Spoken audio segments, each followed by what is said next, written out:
This is A Different Perspective with Kevin Randle. A retired U.S. Lieutenant Colonel, Kevin Randle has been studying UFOs for nearly 50 years. Kevin has investigated some of the most famous UFO cases in the world and has been consulted for dozens of documentaries about UFOs. Considered one of the leading experts into the Roswell UFO crash of 1947, Kevin has written more than 25 books about UFOs, including the recently published Roswell in the 21st Century. Now, here is the host of A Different Perspective, Kevin Randle. And welcome to this edition of A Different Perspective. I am, in fact, Kevin Randle. Before I bring the guest on, John Greenewald, I wanted to mention something we talked about last week, and that was people who are doing UFO research and writing books on it and just sort of gathering information from other books and not bothering to vet it. And I had found this one-off magazine on the magazine rack. You know, these magazines, they do one issue of it on a variety of subjects. And I looked at this one. Of course, they had a segment on UFOs, had a segment on Roswell. Unfortunately, it wasn't very good. In the space of 2 short paragraphs, I found like 6 errors. I've got a thing up on the blog about it if you want to read more about this phenomenon, meaning this idea of doing these one-off magazines by people who are not well-versed in the field. You can take a look at that. As I mentioned, I'll be talking to John Greenewald here. He is the creator of the Black Vault. He's been around the UFO phenomenon for quite a long time now and knows almost as much about it as I do. Maybe more. I don't know. Oh, I wouldn't go that far, Kevin. Hey, John, how you doing? I'm good, sir. How are you? I'm great. And welcome to A Different Perspective. Thank you. It's a pleasure to be back. I understand from an email you sent me earlier this morning, that you had been doing a FOIA request or trying to get copies of the UAP report that was given to Congress last year. And I understand you just received some of that information today. Yeah. It was a bit unexpected. Not to be technical, it was a mandatory declassification review, so it differed from FOIA a little bit. I went a different route to kind of lock the agency, specifically the Office of the Director of National Intelligence, to review the classified version. I determined last year it was 17 pages in length. Got a lot of heat for that because a lot of other people who were citing anonymous sources said it was much bigger. It turned out to be 17 pages exactly. And so it was released today, is redacted, but it gives very much a interesting look at what Congress saw versus what the general public saw. So I consider it a huge win. And it was, again, although heavily redacted, you still get to see that there was quite a bit more data that Congress got to see than us, and it revealed quite a few more leads as well. Well, the one thing that bothered me about the initial report that we all saw was they talked about 144 different reports, and I didn't know how many different incidents that was. Do you have any kind of feel for how many incidents were involved in this? Well, that is kind of the same number. So in that regard, what it is when you go line by line is essentially the same thing as the public version, but expanded. So there's no more detail on how many incidents per se versus reports. That's going to be the same. What it does do is give a little bit more detail, again, with some of the statistics and numbers being redacted. Tells you a little bit more about what they were looking at, the speeds, even went into detail on one particular incident where a pilot was struggling keeping his aircraft essentially in control with the high winds, yet the UAP seemingly was fine. So you see a little bit of a glimpse into these cases, but the exact number, no, that is still elusive when it comes to looking at this. Does it suggest anything about like electromagnetic effects or other things that might have been radiating from the craft that would have affected our aircraft, the Navy aircraft? And was it only Navy aircraft, or was Air Force, Marine Corps aircraft involved as well? So the report says that the data from the Air Force was minimal. So it seems like it really did favor the Navy versus the Air Force. So that, and again, that was very reflective in the public report as well. So for whatever reason, why is this haunting Navy pilots? Are they more inclined to report them? I'm not sure. But it definitely seemed by the wording of the report weighted to the Navy versus the Air Force. Looking at this whole thing, I would have thought, based on the locations, that the Navy would be more heavily involved simply because it seems to be affecting our task force or our battle groups in the Atlantic and Pacific Oceans, and the Air Force wouldn't be involved in that. And maybe there's not that much of overflight of the land areas. That's absolutely could be true. If they're saying the data from the Air Force is minimal, what I would want to see, and it's just speculation at this point, is the data minimal because there is that lack of interaction between whatever UAPs are and the Air Force on land, more within our borders versus out at sea? Or does the Air Force just not report anything, yet they're having the encounters as well? Or the third one, which is not popular in some circles, is the Air Force involved? And I think that we have to take that into consideration. I asked the Pentagon, so I'll preface my quick theory here very quickly with the Pentagon's response. They said that they would not test Air Force technology against the United States Navy without their knowledge. So I want to say that the government has shot that theory down. But we know that the government's really not truthful about all of this stuff anyway. So why should we start believing them now, even if they shoot down a plausible theory here? So in my opinion, it is possible that in some instances, not all, but in some instances, the Air Force may actually know what these things are, while the Navy is potentially left in the dark. So that way, nobody's lying when they're giving these statements. The Air Force is keeping quiet. The Navy's saying, yeah, we don't know what it is. But behind the scenes in highly classified settings, we know that potentially there are Air Force drones going on, testing, stuff like that. Where I get myself in trouble with posing that is some people think that I feel that that is a overall carte blanche explanation that just takes care of the phenomena. That's not what I'm saying. But as a researcher, you have to take into consideration all possibilities. In my opinion, that's definitely a possibility for some of this. Well, I know when I was taking some intelligence training, one of the things we had to do is select an area of the world and come up with a scenario of what was going on. And it had to involve 2 or 3 different forces. And was looking at East Timor Island that had both American and Australian forces on it and action from other locations. And one of the scenarios that you were required to look at, or one of the scenarios I came up with, was the Australians and the Americans got into some kind of a gunfight simply because of the close proximity, which is highly unlikely, but you had to kind of consider that as something that may happen in the future. And I'm wondering if, that's kind of where we are on this sort of thing, that we're just creating scenarios because this is a possibility that needs to be looked at just in case it goes in that direction. So you're talking about that the phenomena itself is foreign adversary, or I want to make sure. I'm just suggesting, because you said it's the Air Force testing their technology against the Navy without the Navy knowing it, and what I'm saying is, when you're creating intelligence scenarios, what you do is you look at all the factors and all the players in the game, and even come up with the wildest things. Like I said, with East Timor, one of the things I postulated was the Australians and the Americans came into conflict over something, and you had to look at it, even though that is highly unlikely. And I think that's when you're suggesting that the Air Force is testing against the Navy or something like that, it may be one of those scenarios. It's highly unlikely, but it is something that is possible. Absolutely. Yeah, absolutely. And just to stress again, I don't feel that is an explanation for all of the phenomena, but it is something that we have to consider because, and I've talked a lot about this in recent months and even the last year, that I believe that there is a percentage of the UAP phenomena that is to UAPs and the phenomena that is unexplainable. I use the plural version because I do believe there are many facets of this.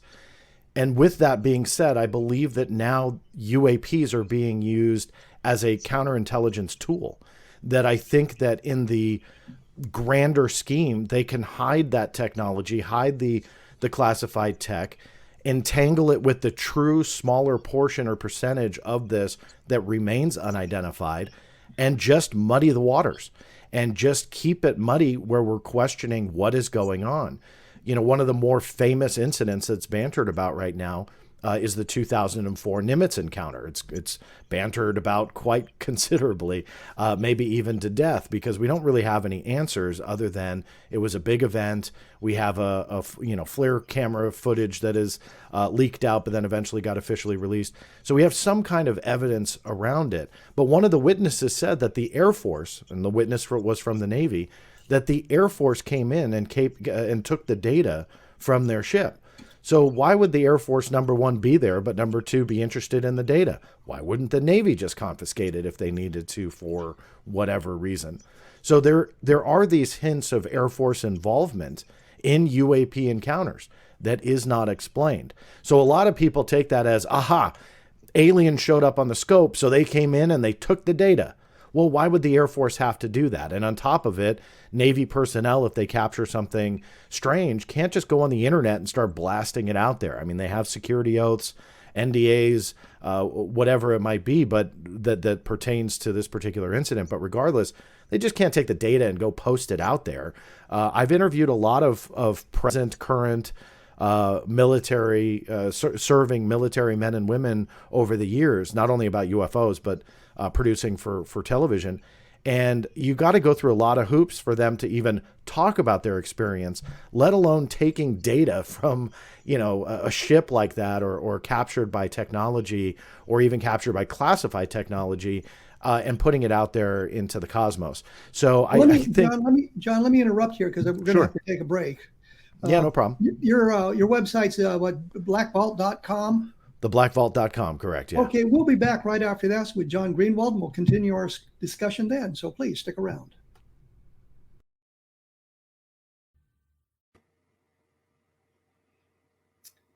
And we are back. I'm with John Greenewald. We've been talking about the UAP report. And when we went away, John was mentioning that Air Force personnel had come into the Navy for the Nimitz incident and confiscated the materials. And I had two questions that popped into my mind when you said that, because I know one of the problems we had in Iraq was that the various services had a hard time communicating with one another. The Air Force had a hard time communicating with the Navy, who had a hard time communicating with the Army, and so on like that. I wonder if it's a problem of communications, but also why they may have said they were in the Air Force, maybe they weren't. Maybe they were Office of Naval Intelligence masquerading as Air Force, trying to divert attention. And I wondered if there was anything that would hint to any of that kind of thing going on. Well, I haven't heard that. I mean, of course, that's a possibility. I believe, if memory serves, the testimony came from Patrick Hughes, who was on the who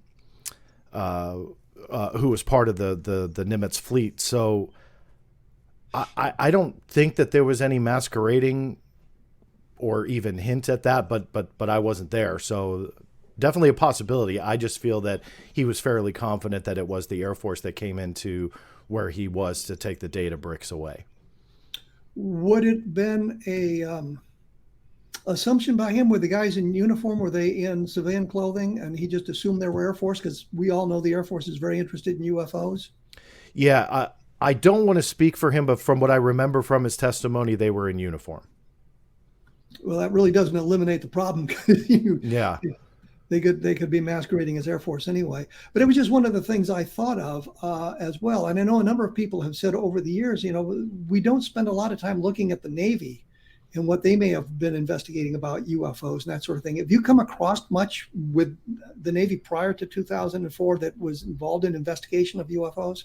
Not really. I mean, in my opinion anyway, it was kind of a surprise when it was pretty much all surrounding the Navy when this conversation started to ramp up. And it was like, where was the Air Force in this conversation? And it was all about the Navy.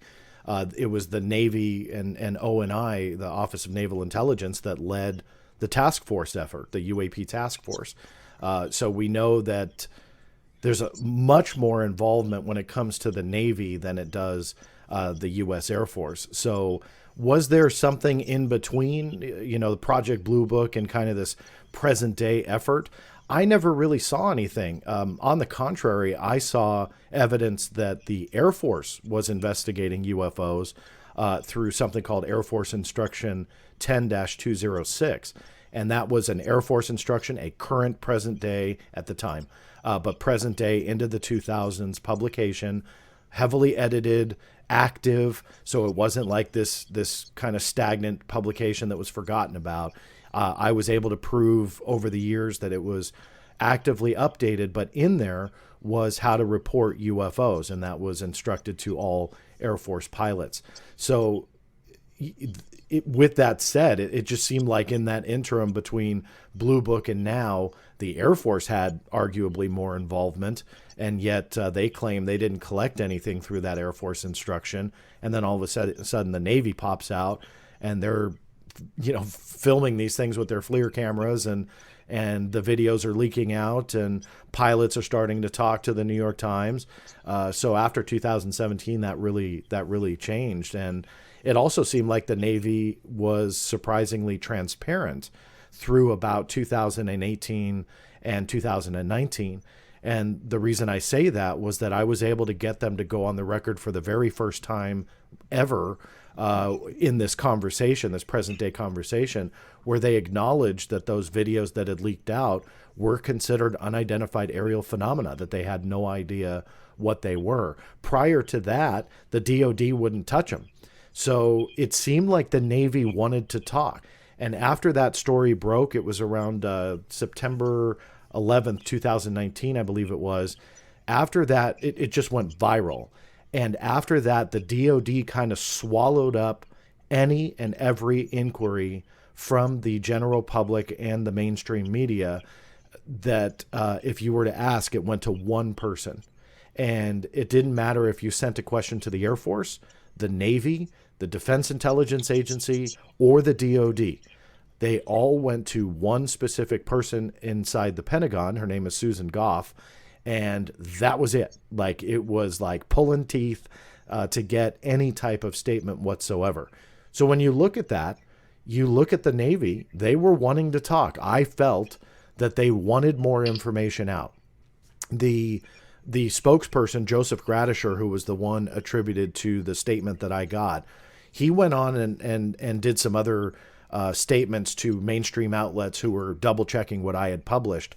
Which I always welcome, because in that process, more information comes out. And there was one publication, I don't recall because it was a couple years back, but they had talked to Gradisher and they got statements, and it was very personable. And it seemed like Joseph Gradisher really wanted to make sure that if a naval aviator saw something, that they were comfortable in coming out, that he really seemed to want to remove the stigma around this topic. And from a military spokesperson like that, that was really amazing to see. And then shortly thereafter, like I said, everything kind of shut down with these agencies and military branches talking. It all funneled to the Pentagon.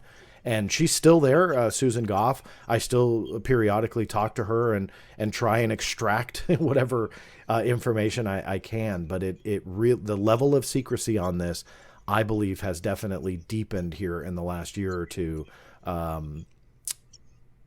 which kind of contradicts what people want us to believe. Some people want us to believe. I was of the opinion after the Air Force shut down Project Blue Book, at least the public investigation of UFOs, that they were continuing to investigate UFOs on a more clandestine scale.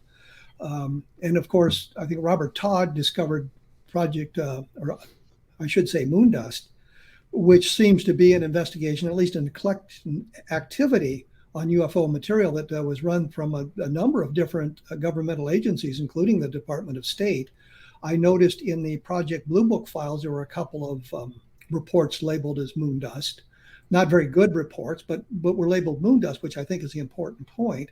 And this continued on until 1985 or 86, when the name Moondust was inadvertently leaked to the public, and with documents relating to UFOs. Todd then queried the Air Force about that, or the government about that, and he was told that the project had a new name which was properly classified, meaning even the code name was classified. And I was wondering, have you run into anything like that as well? It would be suggestive of what this what followed on moon dust and how that might relate into the activities today. No, when it comes to moon dust, and I know that you literally wrote the book on it, so I bet you would have more to add than me. But I looked into moon dust, and my experience with it was very hard to uncover records. I had gotten some stuff extracted from the Department of State through FOIA, the records of which had never been released. They were sent to me quite a few years ago, probably close to 10 years now. And it was a very elusive project when it came to moon dust, because again, there were these kind of random references to moon dust, like you said, in some of the Blue Book files, but also in the Defense Intelligence Agency files. I found some stuff in there, the Department of State, and then most recently, a year or two ago, had done a FOIA request to NASA on the Leslie Kean and Sci-Fi Channel lawsuit that happened years ago. I forget what year it was. It was quite a few years ago. And so I went after records that were pertaining to that lawsuit.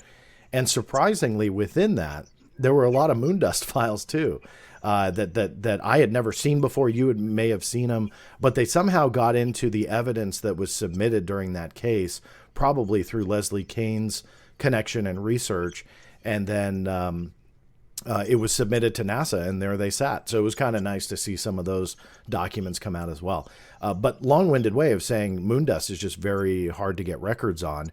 And anything post-moon dust era, when it comes to that type of a project, I've never really seen anything. I mean, the closest was the Air Force instruction. There was no program name attached, but it was the instruction to report, record, and submit UFO related information that was then sent over to NORAD, and then NORAD would take it from there.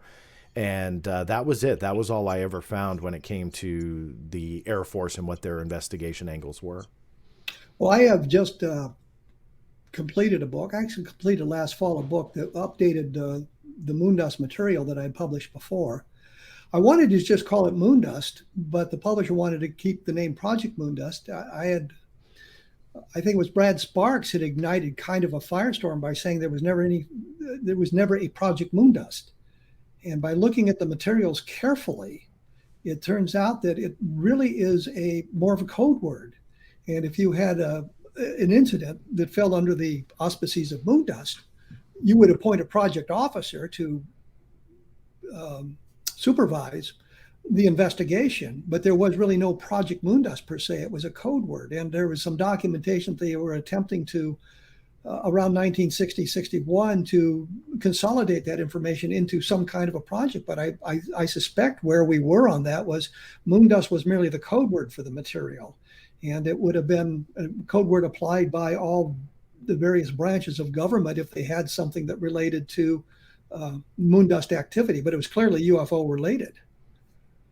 Yeah, I think that there was a lot, clearly UFO related, but I think that there was a lot of other stuff that really was more researching fallen space debris from Soviet launches and stuff like that wound up in it. And for me, the documentation that came out, I think really supported that's what they were doing, going out and recovering debris of some kind, which when you hear the D word, everybody who's interested in UFOs, they perk up a little bit.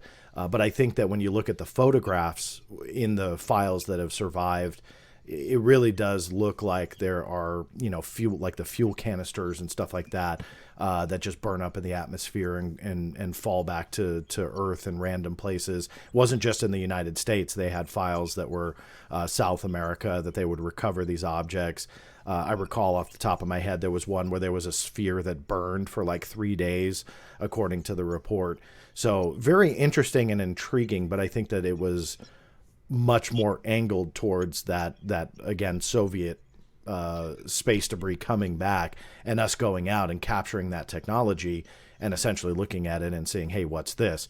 But entwined in that could be something else. The directives that I saw suggested that moon dust's mission was to recover returning space debris of unknown origin or foreign manufacture. Mm-hmm. So that does cover UFOs, but it also covers the recovery of terrestrially based materials as well, sending out to people.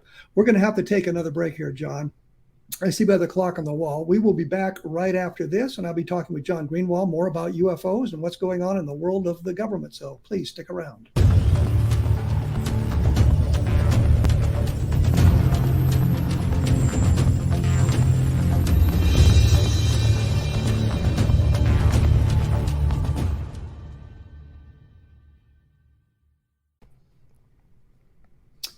And I am back.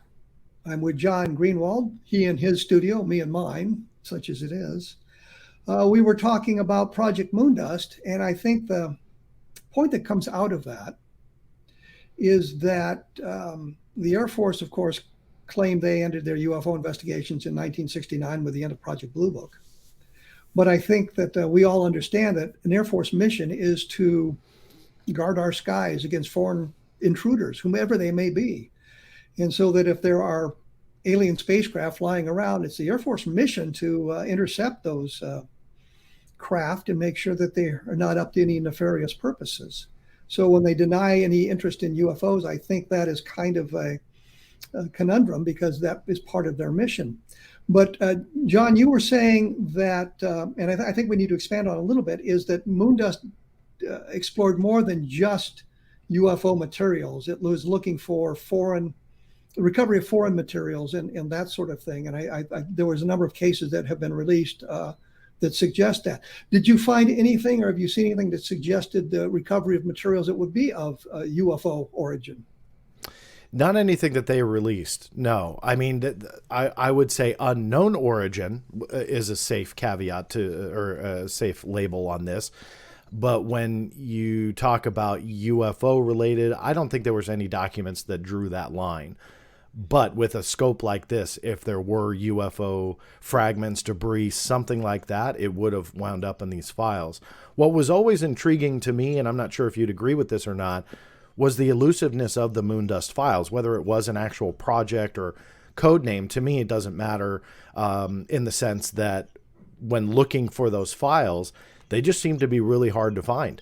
Where if you go after Blue Book files, we know exactly where they are, and there's, you know, tens of thousands of them, and primarily unclassified. There was some classified stuff here and there, but we know where it is. With this kind of stuff, yeah, it was really kind of nowhere to be found. And the other part of it was there were random agencies releasing Moondust files, where generally with a program name or an effort like this, your OCA or Original Classifying Authority would be one agency. And even though documents may be found throughout the U.S. military or government, they all funnel back to be reviewed at that one agency. With Moondust, it also wasn't like that. DIA released some, State Department, like I said, some were hidden at NASA, and it was like they all just kind of became their own release authority. So even though that may sound dry to some people listening to that, it's interesting to someone like me because why wasn't there one central classifying authority that is the essentially the decision maker on whether or not those documents could be released? You don't see that a lot. Again, you have an OCA, it's there for a reason, information gets forwarded to them, and they review it. So what happened there? Not really sure. So there's something definitely weird about it. And then the last thing I'll point out about Moondust, where it was just kind of random files. There were no, that I've seen anyway, real structured reports, quarterly reports, annual reports. What were they doing? Statistics, breakdowns, stuff like that. They were just random references on documents. So does that support Brad Sparks' theory that it's a code name? Maybe. Or is stuff gone, destroyed, just lost in time? We know with UFO related stuff that's happened. GAO reports that a lot of the Roswell stuff was missing or destroyed in their report. All the way fast forward, we've got a lot of missing records, even with the Air Force saying that they found nothing at NORAD, and yet the Canadian government, I was able to go through them and prove that they were collecting UFO reports through NORAD and citing what are called CIRVIS, C-I-R-V-I-S reports, which tied into that Air Force instruction. So, you know, where are these missing files? What's going on? It always seems to happen when it comes to dealing with UFO-related cases and these types of issues. One of the things that I know as a former Air Force intelligence officer is that I often destroyed documents. Properly destroyed documents. There were things that needed to be destroyed. They were of no further use to us. and or they were replaced by newer and better information. So we destroyed the older. I always have said that the estimate of the situation, the famous estimate of the situation, Ruppelt reported that it had been declassified and destroyed. And I've always said the reason for that was if it was classified, there would be documentation proving its existence. You had for secret and above, you had to create a document that specifically gave the titles and the dates and that kind of information about the document so that we could determine what happened to it. But if you declassify it and then destroy it, well, then you have no requirements or regulations in effect that require you to create the paper trail. So I've always thought that about that.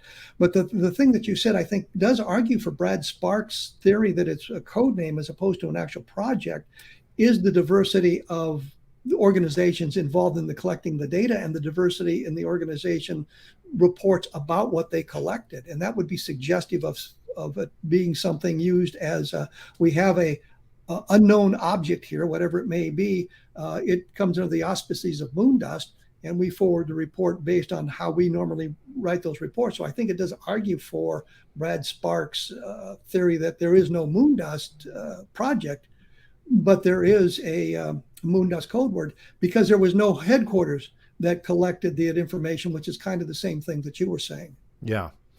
Yeah, and I know we veered away a little bit from the Air Force, but if I can add one thing about them before we veer too far away from it, that not a lot of people realized was when it came to the UFO and UAP report, even though it's away from moondust a little, but the UAP task force we see highly credited as creating the report. But if you read the actual document, it was co-authored by the ODNI National Intelligence Manager for Aviation, and I pulled it up on my screen just to make sure I had that right. But I had written about this in June of last year. He's a major general within the United States Air Force. So as a lot of people were chastising the Air Force for not being involved in this, where are their programs? Why aren't they involved in the conversation? This major general from the U.S. Air Force was involved in the co-authorship of the actual UAP report.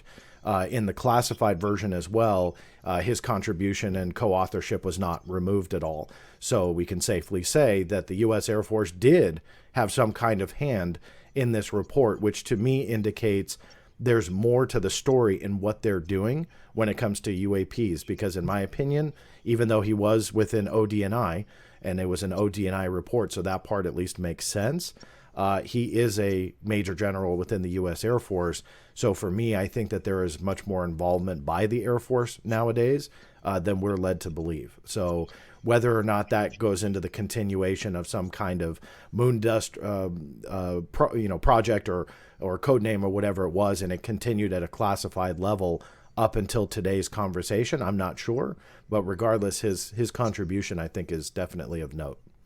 Well, I want to know one other thing about the way the government works at those levels. Who is the director of the Central Intelligence? Who is the DNR? You know, we have all these intelligence agencies. DIA was the one I was trying to think of.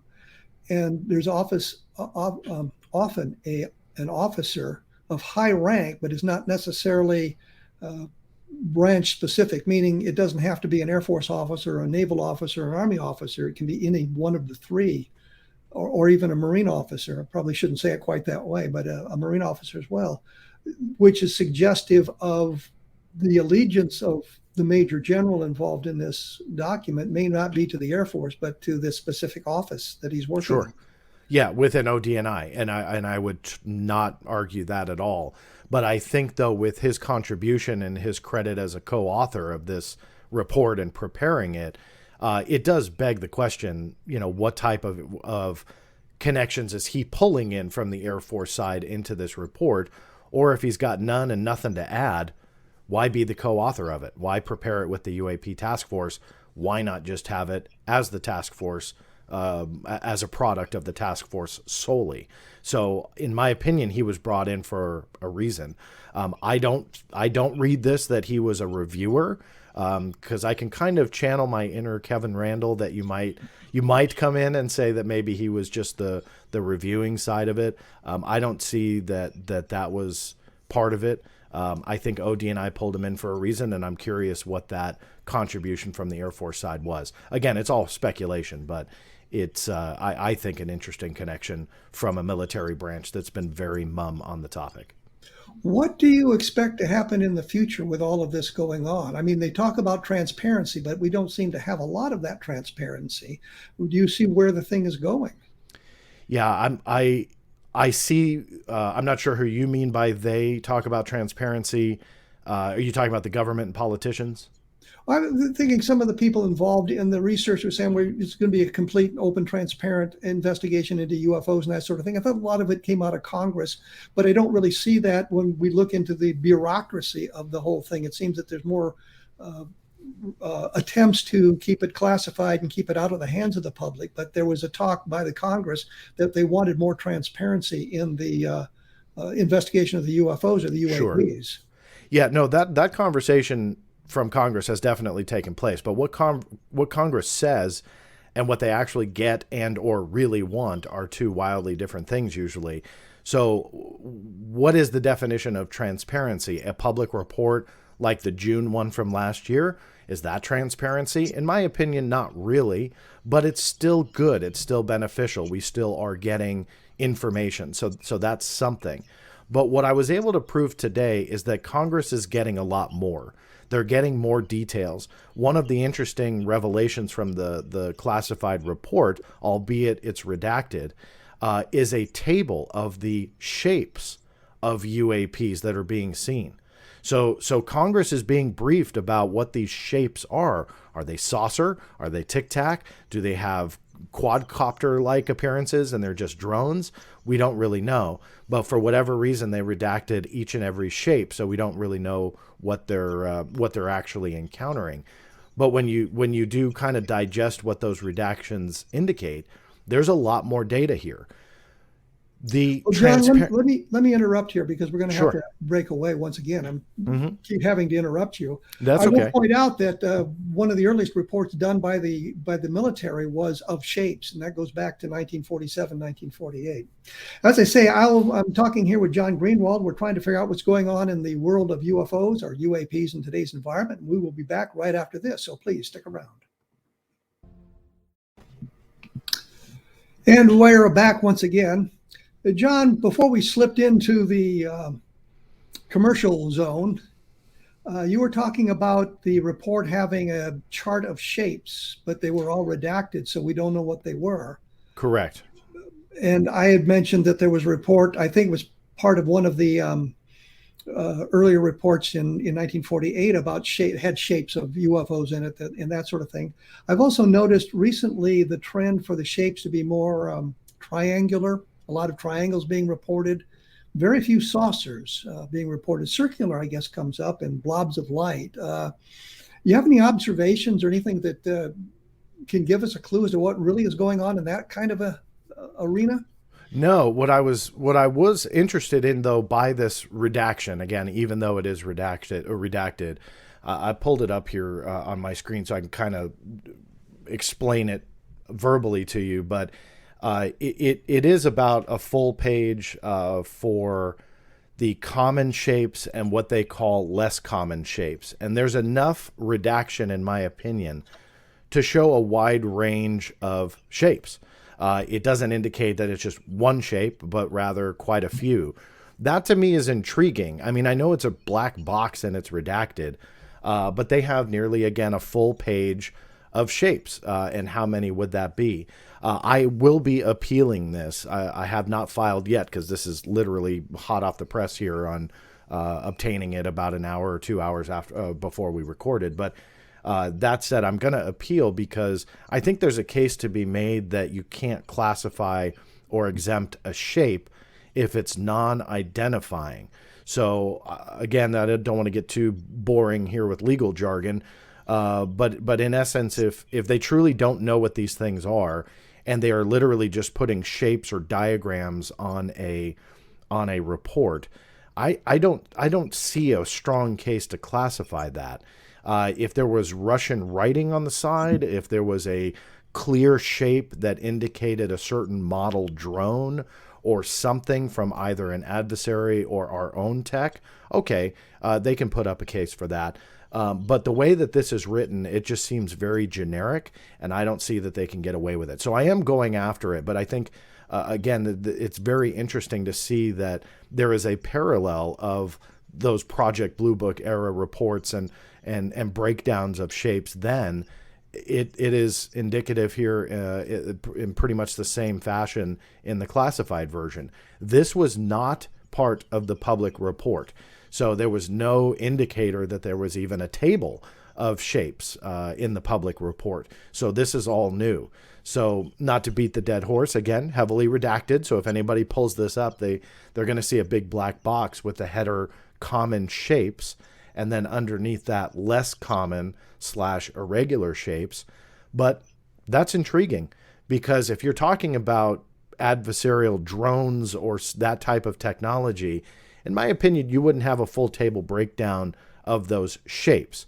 You would have maybe a description of either a quadcopter or, that type of a drone, maybe a small handful, but not referred to as shapes like this. I just don't see it. So pretty intriguing. I think that sometimes you have to read between the lines a little bit with these redactions, but I think this is indicative that we may not be dealing with such an explainable technology that some skeptics might want us to believe we are.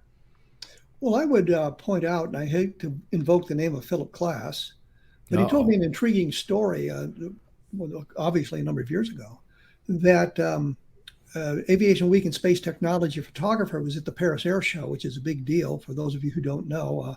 All the nations of the world get together and show off their latest their aircraft and whatnot. And the photographer took a bunch of pictures of what would have been Soviet aircraft at the time, and they thought that the Air Force would be interested in these photographs. So they gave them the original, once they developed the film, they gave them the original negatives, but they made copies of all the photographs. Somehow they missed one. And Klass said, so they went to the Air Force and asked for a copy of this specific picture. And the Air Force said, well, you can't have it, it's classified. And so I'm just wondering if we're not kind of caught in that kind of a nonsensical scenario when they're classified shapes. I mean, it's possible, but to be honest with you, I don't think that they would have this whole facade of unidentified aerial phenomena. I mean, I believe that would just be lost in the normal intelligence collection of foreign aircraft, foreign drones and technology and stuff like that. Is it possible? Look, absolutely. I have to consider that. We all have to until we see under the redactions. But I think that there's enough here to show that there is a clueless nature about at least a portion of this. And when I say clueless, that it may be not as easy to just say drones or balloons or whatever. And I say balloon because that was the one case out of the 144 that they were able to solve as a deflating balloon. The rest, they said that they remained unidentified.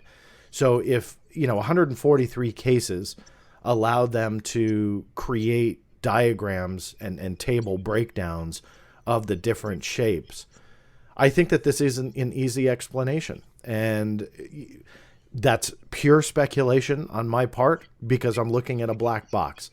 But regardless, I just don't see this really going down that route as being easily explainable and again, as easy as just a drone or something like that from Russia or China. So I would be the first to say if it looked like that, but with this extra information, albeit blacked out, but you see the information that's being displayed here in the classified report, and you can see, even though some of the numbers and stats are blacked out, you see what's being broken down for Congress. I think there's a lot more to the story. And going back to your question about transparency, this isn't it, in my opinion. It took me a long time. I can tell you my follow-ups were into the double digits with ODNI. And I spoke to him on the phone today and apologized. And I said, look, I really appreciate your patience with me because I have been eager. I was led to believe the process would be about 6 weeks. That was in June of 2021. So here we are in March of 2022. I finally got the redacted report. but it was like pulling teeth. A lot of those follow-ups were ignored. I don't want to say anything bad about the agency because they were very, very, very helpful today in orchestrating getting me these documents. They snail mailed them within the post office system. And I was so eager, I just called them on the phone and practically begged. And I said, can I please talk you into scanning these things and emailing them? Because, we're not talking about 1,000 pages here. And she was very gracious and said, yes, she would. And she did. It followed through. So I don't want to say anything bad, but the secrecy level here is palpable. You look at the classified information that, albeit I was able to extract some, it's definitely not all. The secrecy is there.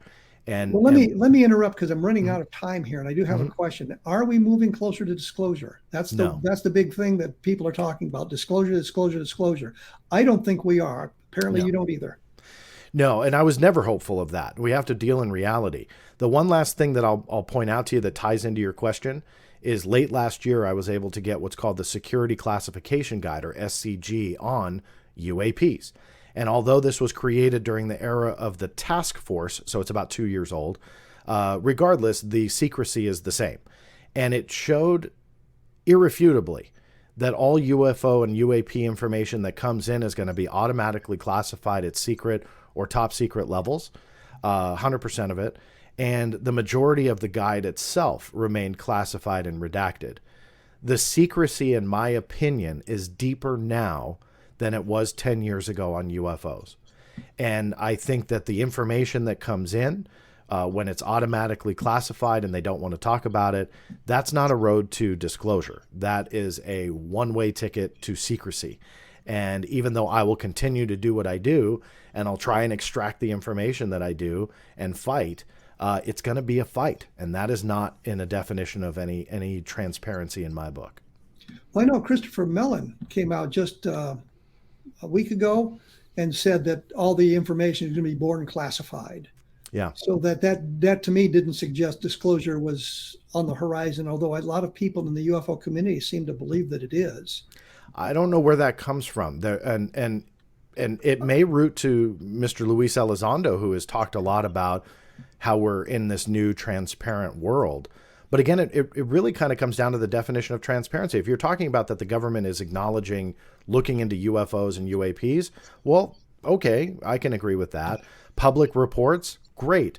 But did the June of 2021 report tell us anything other than reports are being collected? We don't know what they are. Hey, we solved this one, but we can now clearly see it's Congress that's getting the information, not the general public. Is that transparency? So to some, it might be. Definitely not disclosure, but is it transparency? I would argue no. But to others, maybe that extra information is transparency to them. I just would respectfully say, no, that's not it. Transparency is seeing the shapes of UAPs. That's transparency. Seeing the altitudes, which is redacted, but why I bring that up, that's transparency. But we don't have that. So even though we can see some, we can't see all. And in my book, again, that's just not what some people think is transparency leading to disclosure. Well, John, need to thank you for your time. Anytime. We've run out of it. I think we've had a good discussion here, understanding what's going on and getting us a little bit closer to where we are. But thank you for sharing the information with us today. It's blackvault.com. Yep. Yeah, and your book is blackvault.com. Both will work, yeah. Okay. And your book is called? Inside the Black Vault. Okay. Thank you, John. Thank you. We'll have you back soon. Before we go away, I also wanted to point out my latest book is called Understanding Roswell. It just came out. I think it's available. There's the Level Land book, which looks at the Level Land UFO sightings. And a book still called Project Moondust, although it was heavily updated, is I just saw the cover today, as a matter of fact. It'll be coming out. It's got a lot of new information in it. When the publisher contacted me, he just wanted to publish the Project Moondust book. And I said, no, it needs to be updated. So I spent a great deal of time updating it. So it's really not the same book. And I wanted to call it something different, but he liked the name Project Moondust, so we were stuck with that. The blog is www.kevinrandle.blogspot.com. I have an article about Christopher Mellon and what he had to say about that coming up in the future. So I will Let you all go. I'd like to thank you for listening to the program, and I will be back in 167 hours.